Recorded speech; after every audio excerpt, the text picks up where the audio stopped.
Hi everyone! In this video, I'll guide you through creating a typing cursor text animation using CapCut PC.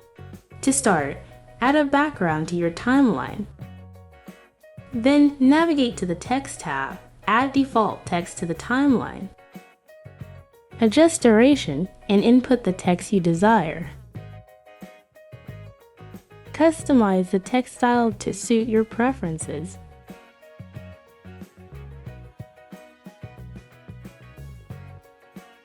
To enhance the visual appeal of the text, consider adding strokes and a glow effect.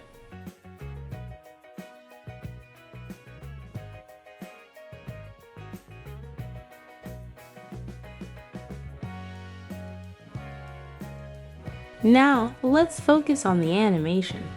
Select your text layer, access the animation section, and locate the typing cursor animation under the animations. Simply click to apply the animation to your text. Adjust the duration as needed to match your desired effect. And there you have it. I trust this tutorial has been beneficial to you. Thank you for watching.